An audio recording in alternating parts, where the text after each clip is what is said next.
Hello and all, welcome to another episode of MMA Vision Analysis.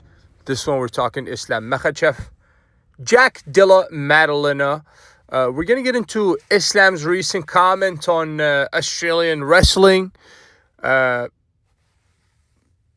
more, obviously, in regards to this fight. Before getting started, make sure to like, subscribe, click that notification to get all of this new from this channel, your channel, one and only MMA Vision Analysis. I believe it's Coach Firas Zahabi, if I'm not mistaken. Coach Firas Zahabi, for those of us that are not aware, is the legendary coach. He's still a coach, obviously, the brother of Ayman Zahabi, the older brother of Ayman Zahabi, and the former coach, trainer of George St. Pierre. Obviously, this guy is, he's not only a mixed martial arts coach, I believe a former fighter, but also, if I'm not mistaken, a philosophy major. So tuning into the guy, you get a lot of, it's just a lot of wisdom. Shout out to Coach Faraz. I don't know if he'll ever hear this. Tremendous respect for the guy, everything. About Coach Firas. Coach Firas calls this the biggest event. If I'm not mistaken, I don't want to misquote Coach Firas here, but he said it's the biggest event of the year, if I'm not mistaken, as far as he's concerned, if I'm not mistaken. There is truth to that, obviously. A guy jumping from 155 to 170 to challenge for the title. Not only that, Islam Makhachev is getting very close, if I'm not mistaken, one fight away from tying Anderson Silva's record of, I believe, 16 wins in a row. Islam is on 15. And if he does it, obviously winning his second title, that would mean that much more. Also, something to take into consideration, Islam Makhachev has not lost in the UFC. His only loss is 10 years ago at this point. So a decade undefeated, obviously beating Anderson Silva's record or equaling that record of 16 fights in a row, and winning your second title, I believe, would make this event perhaps the biggest event that the UFC's put together this year, or this fight in particular. Obviously, UFC 322 is a tremendous card. The main card especially, obviously, top to bottom, so many fantastic fights. We are focusing on the main event today. Obviously, Coach Faraz calls this the biggest event, if I'm not mistaken, of the year. He says there's good reasons why Coach Faraz thinks so. I believe I would perhaps have to agree that this has to be in contention. I mean, it depends on how the fight turn out, but it has to be in contention of one of the biggest events, and perhaps could prove itself to be the biggest fight of the year if it actually turns out to be a tremendous fight. Will it be a tremendous? Only time will tell, really. Nobody, obviously, we haven't seen the fight yet, so we're yet to make the final decision in regards of to calling it the best fight of the year. Obviously, the card itself, on paper, seems to be the best card the UFC's put together this year. On paper, obviously, okay? This does not mean that this will actually turn out to be the case. Long story short, obviously, so many opinions in regards to this fight. A lot of people are siding with Islam, the likes of Coach Firas Zahabi. It's hard not to side with Islam, obviously, but also at the same time, I just personally here on this channel, I would like to think that we take an objective look at everything and just kind of weigh the pros and cons of everything, and try to give everybody their respect.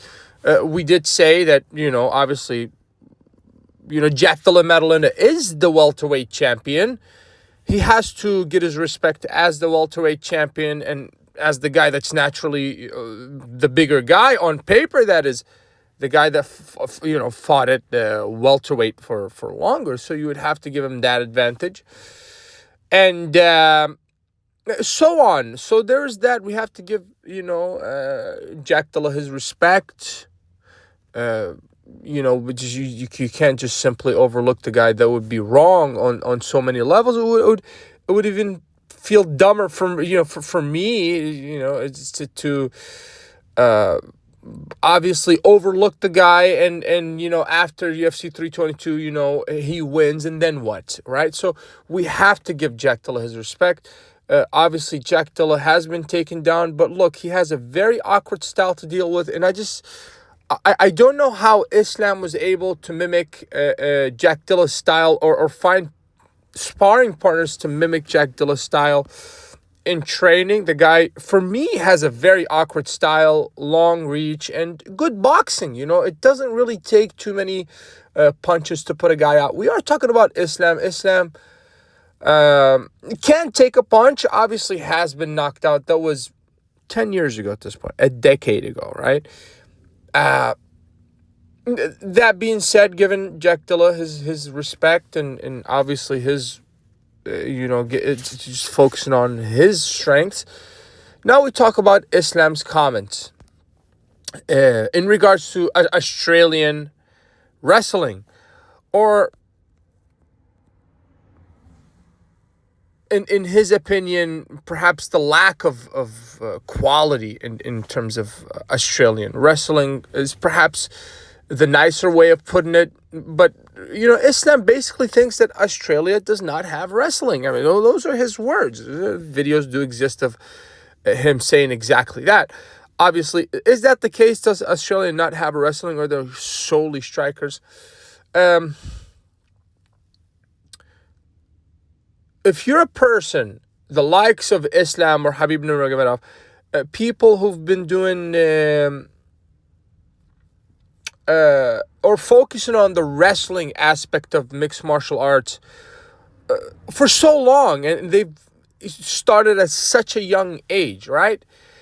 Can you make up for the difference in decades, really? Islam is, 34 or almost 35, something like, I believe, 34 years old. So if you're Jack Della Maddalena, right, the realistic question that we can ask ourselves and perhaps come up with somewhat of and that's why people heavily favor Islam. Makhachev, obviously. If you started wrestling within the first 10 years of your life, right, and you're 34 years old now, so let's say 2 decades plus of wrestling, if you're Jack Della, who, let's be honest, Jack Della's not the best grappler in the UFC. He's not the best grappler in that division even, right? Far from. Been said many times, Jack Della was taken down many times by Gilbert Burns. But Gilbert does not have the quality of submissions that Islam has. Islam has tremendous grip, and he has fantastic submissions. He just finished Hinato Maikano. Before that, he finished Dustin Poirier. It was the same move, right? What's stopping Islam from doing that to Jack Della? Jack Della, if you're a striker, you're going to be overextending yourself.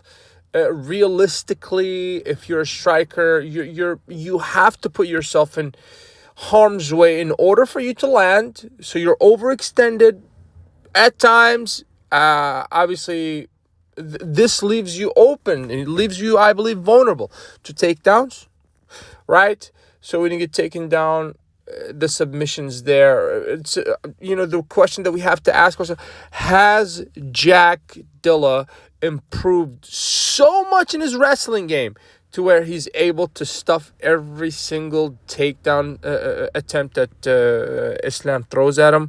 I believe if we answer this question, we're probably closer to guessing correctly on who's winning this fight. Obviously, it would be just a guess, right? It doesn't mean anything, right? Just because Islam won the last 15 fights, it does not mean that he's going to win the 16th fight in a row, that is. Like I said, we're just trying to take an objective point of view at this fight. It's going to be an interesting fight. I'm super hyped up for not only this fight, but the whole card in general. I really can't call this fight my favorite fight of the entire card. I believe there will be other fights. But most certainly all eyes are on the welterweight champion and his challenger come that night. If you made it this far, I appreciate you for sticking around. Please let me know what you think in the comments. Like, subscribe for more.